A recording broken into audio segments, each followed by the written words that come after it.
So, hi guys! For today's video, ayan, last tour ko kayo dito sa lugar na to kasi ito na yung last day at huli kong mag-stay dito sa lugar na to. Sa place ng mama ng asawa ko.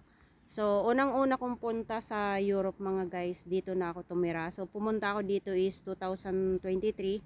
So, ngayon ay July 8, 2025. Ang oras nga pala is 6:50 PM.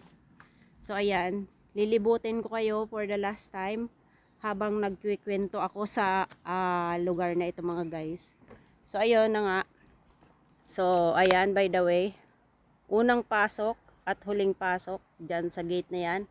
So pupunta tayo doon sa Inter. So ayun na nga mga guys. Dati nung to be honest, dati nung papunta pa lang ako dito mga guys, ang akala ko is city yung pupuntahan ko kasi 'di ba Europe, sa ibang bansa. So ayun, excited syempre. So hindi ko naman sukat akalain na ganto yung mapupuntahan ko. So ganitong lugar na to. So as you can see guys, dito ako sa may gate. And lilibutin ko kayo habang nagkukwento ako. So, itong lugar na to mga guys, itong bahay na to, sa pangalawang papa ito ng asawa ko. So, dito na sila tumira pati yung nanay niya. So, ito yung lugar nila. So, makikita nyo naman, napakalawak. And nandito yung bahay nila. Yan. So, kung sa iba kasi mga guys, sinasabi sa akin bakit ayaw ko daw magtanim para malibang yung yung sarili ko. So hindi sila dito guys nagtatanim kasi tingnan nyo naman, malapit sila sa ilog at itong tinitirhan nila is binubuhusan lang yan ng maraming lupa bago yan kasi pag umuulan dito, as in yung tubig talaga mga guys, makikita nyo dito yan, bumabaha dito pag umuulan, pero hindi siya nag-overflow din dito sa to. So hanggang dito nga pala ang bakuran ng aking biyanan. So pag marami ditong mga wild ducks, mga fish, malalaki yung isda diyan mga guys, and hindi nila yan kinukuha. So ito guys yung end ng kanilang lupa sa harapan, at ito yung bahay nila. So nandito ako sa harapan ng bahay nila mga guys kasi ito yung ayan yung street. So eto, nilalagyan nila ito pag winter, nilalagyan nila ito ng fence kasi electric fence kasi pumapasok yung mga wild animals dito. So ayan, tuloy na tayo, iikutin natin. So dito ako sa harap. So yun na nga mga guys, sinasabi ng andyan ka na?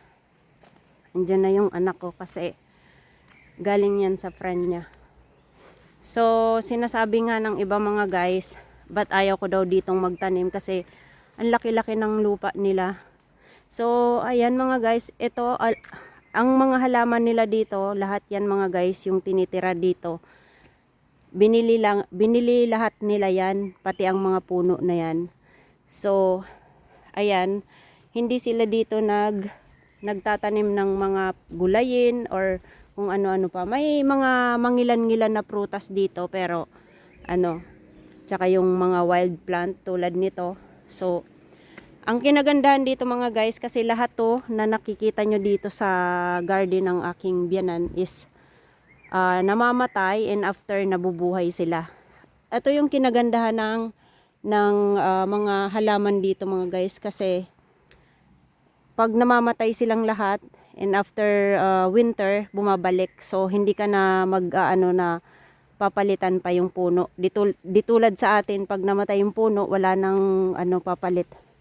So ayan, nandito ako sa side ng aking biyanan na bahay. So dito yung parking area, kikita nyo yung mga sasakyan nila. At iyan mga guys, itatapon na yan. Ayan.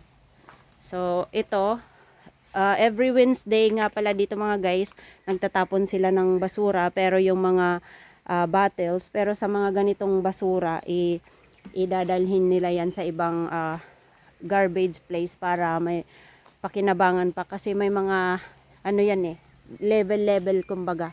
So dito, pag tinatapon lang namin dito every Wednesday yung mga bottle of water at yung mga kinakain na namin ng mga dessert.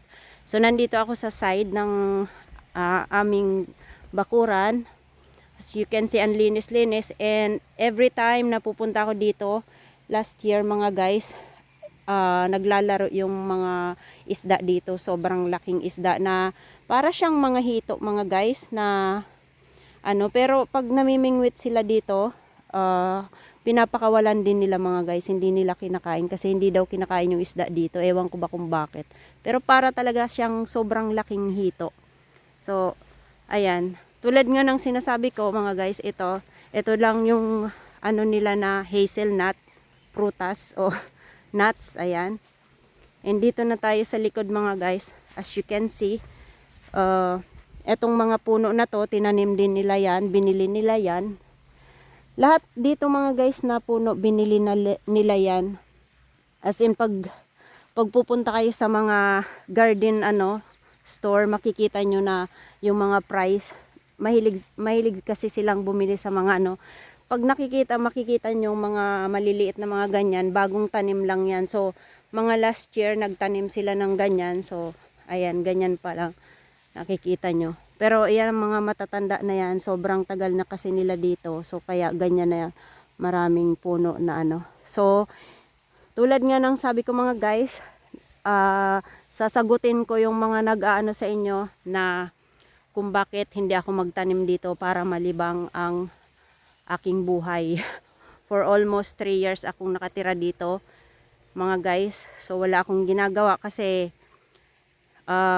para sa ibang tao mabilis lang magsalita kung mga ganyang bagay, pero pag na-experience nyo or nandun na kayo sa buhay na yon or sa na yon, wala kayong magagawa mga guys, ganon. So ayan, dati mga guys, katulad nyo rin ako na bakit hindi siya bakit ganon, bakit puro na lang siya upo. So ayun, sa experience ko din mga guys, ayan, nare-realize ko na yung mga sinasabi ko sa ibang tao na ang dali-dali lang magtanim, ang dali-dali lang ng ganyan, ang laki-laki ng ang garden. Kung ako yan, parang ganon din yung iniisip ko dati sa ibang Pinay na may mga asawang afam na parang yung mga nagkakaproblema din sa kanilang mga So ayun, sa experience ko dito, kung pwede lang talagang magtanim, magtatanim ako dito. Sa sobra ba naman laki ng lupang to mga guys. Ayan, 32,000 hektar yung lupa. Tapos sila lang dalawang matanda dito. Yung mga anak nila, mga medyo may kalayuan yung mga pero may mga kanya-kanyang buhay na rin yun. And ayan, ang kagandahan dito mga guys kasi malapit sila sa ilog, and then yan, tingnan nyo naman, napaka peaceful. Ito ang nagustuhan ko dito mga guys sa lugar na to kasi walang pollution, napaka peaceful ng lugar. Yun nga lang, pag dumadating yung time na nahuhumsik ka, sobrang lungkot na hindi mo maipaliwanag na dumadating yung time na handun na yung stress, na-stress ka dahil wala kang trabaho, wala kang magawa kasi yun nga, hindi tulad sa atin na kahit nga sa atin, 'di ba? Hirap kahit graduate tayo, hirap tayong kumuha ng mga papers para sa work natin. Ako pa kaya na walang pinag-aralan tapos hindi ko pa alam yung lengguwahe dito. So, ayun, kaya sobrang hirap sa akin and now homesick, na-stress, and isa pa yung mga anak ko sa Pilipinas is iniisip ko rin lahat ng iniisip. Kaya nga siguro sobrang ang dali kong tumanda mga guys dito. Pero kung iisipin ko lang talaga yung sarili ko, siguro happy sa ganitong lugar, and especially kung may sarili kang trabaho. So anyway, nandito tayo mga guys sa oak tree. Itong oak tree na to, sobrang tagal na to, nakalimutan ko na yung sinabi ng siguro 80 years na ito, I don't know. Kasi ito mga guys, ang oak tree na to, tumutubo din ito. Pag ano, parang namamatay siya and ayan may bunga na nga siya. Ito yung pinag-aagawan nung ano yon, yung pelikulang ano ba yon? Ice Age. 'Di ba yung mga bunga na to?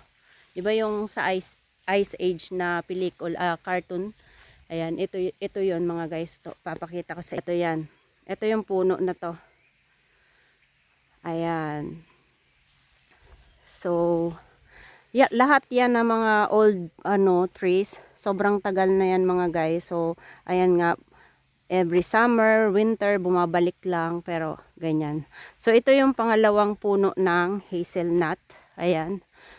Tapos, nandito pa lang tayo sa side ng kanilang bahay. So, pupunta pa tayo doon sa pinakadulo. May nakita ko rabbit. Ayan, ayun o, rabbit. Alam nyo, ang dami ditong rabbit mga guys. So, ito. And almost nawawala na naman yung mga bunga ng hazelnut. Kasi guys, napakadami ditong ibon, tsaka mga rabbit, tsaka kung ano-ano pang animals ang pupunta dito. So, yun ang kagandahan kasi napaka-peaceful talaga ng lugar na to. As you can see. Yung hazelnut, halos wala na namang bunga. And makikita nyo dito sa side na to, ayan yung ilog. So nandito tayo sa bandang ilog lang. And ayan. So pag namimingwit dati, nung medyo malalakas pa sila, ayan may campaign place dyan. Ayan. As you can see. And ayan, namimingwit sila at the same time pag mayroon silang mga visitor. Pero ayun nga, katuwaan lang yung pamimingwit nila dito and then after pinapakawalan, may mga naliligo din yan kasi malinis yan ang tubig na yan mga guys. Mayroon dyang namamangka, so namangka na kami dyan, so parang nilibot namin yan. Nakarating kami dun sa pinakadulo kasi magandang magmamangka. So mayroon kaming bangka. So malinis yan, makikita nyo parang madumi kasi sobrang green ng kanilang mga ayan, mga green. So, mayroon din ditong ito yung electric fence na sinasabi ko. So, binubuhay nila yan pag winter kasi yung mga baboy ramo, mga fox, and then yung mga pumapasok dito sa ayan. So, ayan yung puno na nagagandahan ko rin dito. So, para siyang kung lagyan mo ng diyan sa ilalim, 'di ba? Ang sarap na diyang magbanding-banding ng mga barkada. So anyway mga guys, ito na pinutol na yung nabaling walnut, 'di ba? Yung pinakita ko last time na napakadaming bunga ng walnut. As in nabali 'yan. Tapos pinutol nung so tutubo, I hope na tumubo uli 'yan. So hindi naman pinutol nila dito sa paanan ng puno. So tutubo 'yan kasi may sanga pa doon, no. So as in ito talaga yung katawan nito as in nandito sa baba. So ang galing naman, pinush pa nila pabalik. So tutubo yan uli. Siguro matagal. Ayan. So ayan yung walnut. At ito mga guys, ang puno na to, dadalhin yan doon. Papakita ko mamaya kung saan yan dadalhin ng aking biyanan. Kasi ayan, tulad nga ng sabi ko, pag walang electric dito, pero imposibleng mag-brown out dito mga guys, kasi hindi talaga dito, simula nung pumunta ako dito ng 2023 until now, hindi pa ako nakakaranas ng brown out or no. So, naka-experience lang ako ng, naka-experience lang ako mga guys na nawala ng kuryente dahil, ayun, pag may inaayos na wifi, ganun. So, hindi talaga dito nawawalan ng kuryente. And tamad silang maggatong, hindi tulad sa iba na may chimney nga sila, chimney, yung nilalagyan ng apoy tuwing winter. Pero doon sa side ng papa ng biyanan ko, yung real father niya, ayun, may ganito, nagagatong sila. So let's proceed doon mga guys sa pinakadulo. Ayan. So ayan yung hazelnut, walnut, wala nang bunga.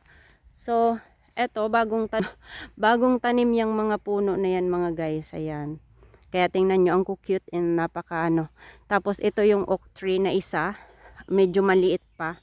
So makikita nyo naman na bagong tanim pa lang yan. Siguro mga 20 years. Yan. 20 years pa lang ang puno na yan. So nandito na ako sa pinakadulo. Kikita nyo naman. May nakita akong mga duck, ayun oh. Nakita niya kasi akong papalapit kaya nandun na, bumalik yung mga ducks. Ang daming mga ducks dito mga guys. Ayan. So dito na ako sa pinakadulo. And tuwing gabi ang dami-dami ditong mga rabbit. So nandun yung aming bahay. Bahay pala ng biyanan ko. So dito yung pinakadulo mga guys. As you can see, pupunta pa tayo dun sa pinakadulo. Ayan. So, lilibot na tayo. So, ayan nga, sabi ko nga sa inyo na hindi basta-basta dito magtanim mga guys. Kasi, pag nagtanim ka dito mga guys, kailangan mong mayroon kang mga anong sinusunod. Hindi basta-basta kasi magtanim lang dito sa Europe mga guys. Hindi katulad sa atin, magtanim tayo, ganun na lang tayo. Ito yung nagugustuhan ko ditong puno, tingnan nyo. Yan. Kasi sobrang taas niyan. Yan. Tapos nagiging maroon yan. Tapos pag palapit na yung winter, ang ganda ng mga dahon yan mga guys. And ito yung bagong tanim nilang oak tree. And ayan. So, dito muna tayo mga guys sa pinakadulo. Ayan. Pinakadulo habang nagkikwento ako. So, ayun, nung bago-bago pa lang ako dito mga guys. So, syempre, mabait yung biyanan mo, hindi pa nagpapakita ng masyadong ugali niya. Syempre, sino ba naman sa tao, 'di ba? Nag-iiba din yung ugali. So, ayan, sabi ko magtatanim ako ng sabi niya sa akin, hindi daw pwede kasi mamamatay, sayang din yung effort. So ayan, ako kasi guys, pag once na nagsabi ako or may gusto ako na nireject ako ba? Nireject or nirefuse or madaming sabi-sabi. Hindi na ako umuulit guys, ganun. Ganun akong tao. So ayun, ito mga guys, para itong alam nyo pag bago mag-winter, ayan, yung dahon nito, sobrang ganda. May video ako nito doon sa nagsasayaw ako. Sobrang ganda niyan, orange yung dahon niyan. Para siyang ayan, para siyang sampalok yung dahon niya or yung puno niya. Para as in sampalok talaga, pero hindi siya namumunga. So, hindi ko rin maintindihan mga guys kung bakit.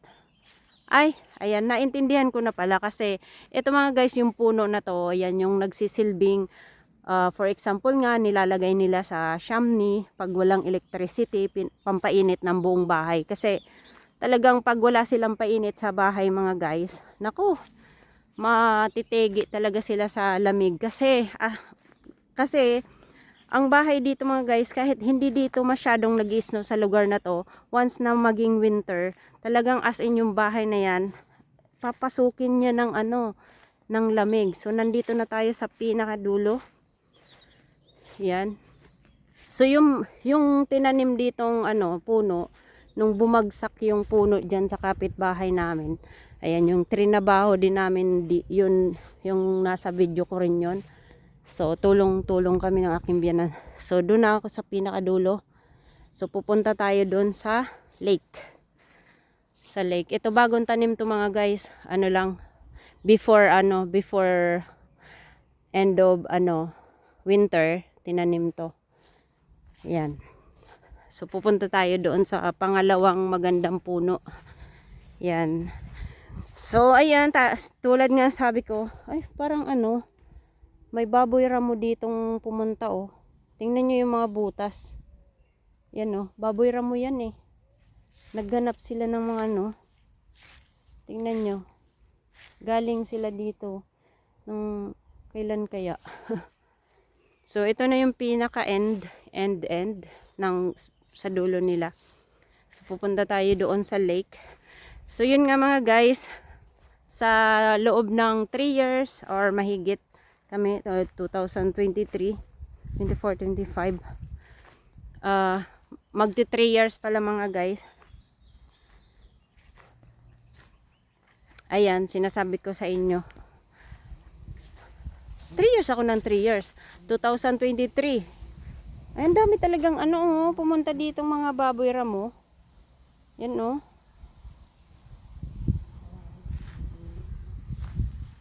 So, more than 2 years mga guys. Kami dito.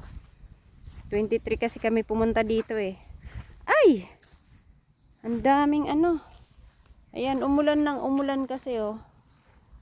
Ang daming ano. So, nandito yung pinaka magandang ano, puno. So, ayan, syempre, pakisama. Pag, lalong-lalo na pag nakatira sa Bianan. So, syempre, pakisama. So, nandito ako sa lake. Ayan. As you can see, maganda yung views.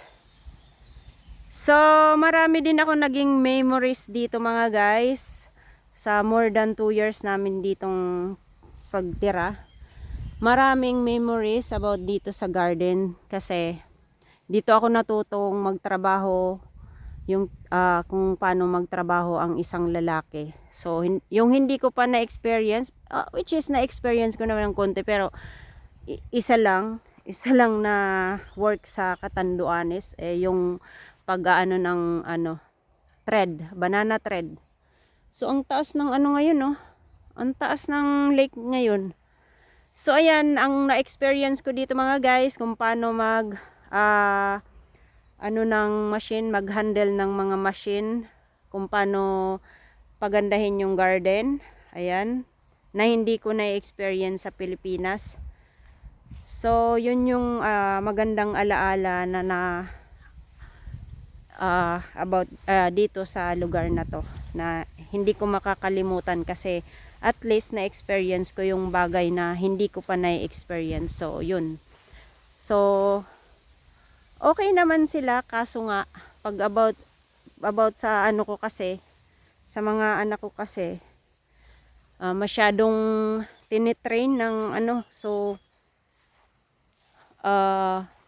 dapat i-train ng maayos, hindi yung parang anong tawag doon, parang violente.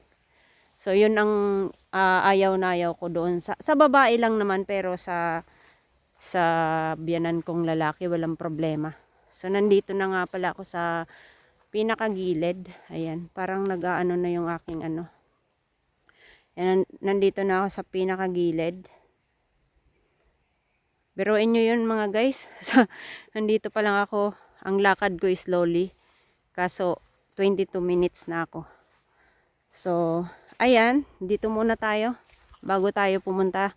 Ito yung pangatlong puno na nagagandahan ako kasi para siyang naka sa baba. So pwede kayong mag-inuman diyan. So magandang lugar to mga guys. Ayan. Ayun yung isa ay dalawa. Tapos ito yung pangatlo. So ayan yung mga natutunan ko dito, yung pag-handle ng mga machine, kung paano linisin yung mga ng puno at yung mga garden dito. So ayan, na-experience ko din drive ng maliit na truck lang naman, so pero hindi naman yun So ito yung pinag-iimbakan nila ng mga puno, as in lahat yan. So nandito ako sa side, kabilang side, kumbaga kung dito ako galing is sa right side. So ito yung mga gamit ng aking biyanan. Nandyan yung mga kapunuan. So tingnan nyo yan mga guys, lahat ng puno na yan, galing yan dito sa garden nila. As in, ang dami. Tapos ayan yung pamputol. Ito yung pamputol ng grass. Ayan. So, yan yung pinakamalaki. At mayroon din ditong mga machine. Ayan. Ito yung parang payong na malaki. So, madaming ladder dito yung aking biyanan. So, madami yan pataas. So, nandito pa yung mga pinutol na puno. Andyan yung ng biyanan ko. So, ibebenta nila yung mga machine na yan, guys. Kasi hindi rin nila yan madadala doon sa bago nilang lilipatan din. Kasi, alam nyo, bibenta na rin nila ito. Kasi, kaya nga sinasabi ko sa inyo na ito ang last day at huli kong pag dito. Kaya, bibidyohan natin. Ibebenta na nila tong lupa na to mga guys. Kasi hindi na nila kaya. Sa sobrang laki naman lupa. Tapos, eto Andito yung imbakan ng mga ano. Tapos ito guys, itong parang galon na yan, kinukonek yan dun sa truck. Yan yung pandilig namin sa mga maliliit na puno dito. So ito yung sinasabi kong puno na nabagsak galing doon sa kabila. So kinuha namin. Ayan, so tingnan nyo kung gaano kalaki yan. Kalalaki yan, binuhat-buhat niya namin. So ayan, biruin nyo. Na-experience ko din ang pagtrabaho ng gawang malakas na lalaki sa katawan kong to. Ayan, ang dami-daming puno. Papakita ko sa kabila. So doon mga guys, as you can see, ang dami-daming mga puno dyan. So ito, gagawing powder yan, pang pataba ng mga ano. So as in, napakadaming puno dito na pinutol. Kaso nga, tingnan nyo yan, para na yung tuktukan. Parang anuhan, hiwa ng ano, malalaki yan. So, madami, napakadami niya ng puno. So hindi sila nagano. So, may iwan din namin yan yung regalo sa anak ko na trampoline. Yan, dyan yung ano, playground ng aking mga anak. So, dito na tayo sa kabilang side and after that, doon na tayo mapupunta kung saan ako galing. So, ayan mga guys. Ito, ganito yung mga puno dito na pag nasisira, pinuputol at tinatambak dito. Ayan. Ayan. Tingnan nyo. Ito, sobrang dami yan. At ito nga pala, ito yung kalaban ko dito tuwing summer kasi bago pa ako, every summer dito, nagpuputol ako ng mga ganito and ang pagkakaalam ko is gamot din yan mga guys pag maliliit. Pero sobrang katin yan. Pag nadikit yan sa balat mo, sobrang kati. And then, ang pangpatanggal lang yan is suka or may special na gamot sila dyan. So, kalimitan, tumutubo sila sa paanan ng mga puno. So, tinitrim ko yan.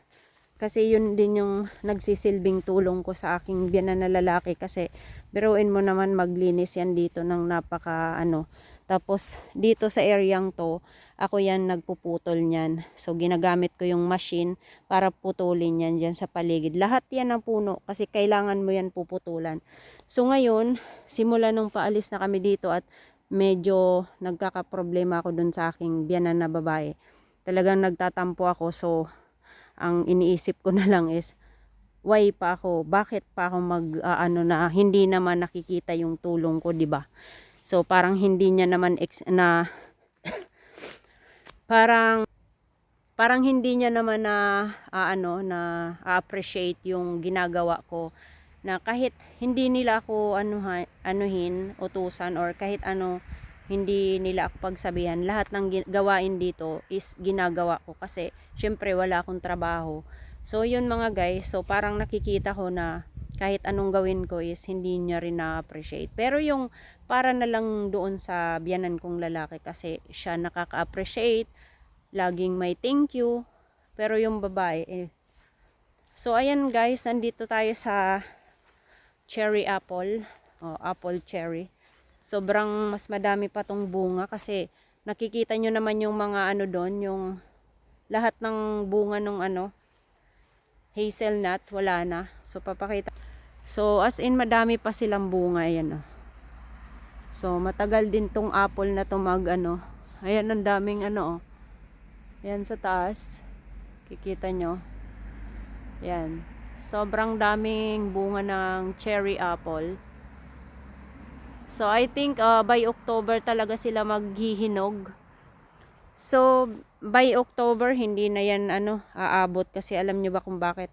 Uubusin na yan ng mga napakadaming ibon dito. Ayan. Ayan, ganyan yung cherry apple. So medyo lalaki pa lang yan ng ayan, saglit lang. Yung itsura ng cherry apple, ang liit lang ng puno na yan. Hindi daw to kinakain kasi sabi ng biyanan ko. So ganyan siya mga guys. Ayan. Ganito yung itsura ng cherry apple.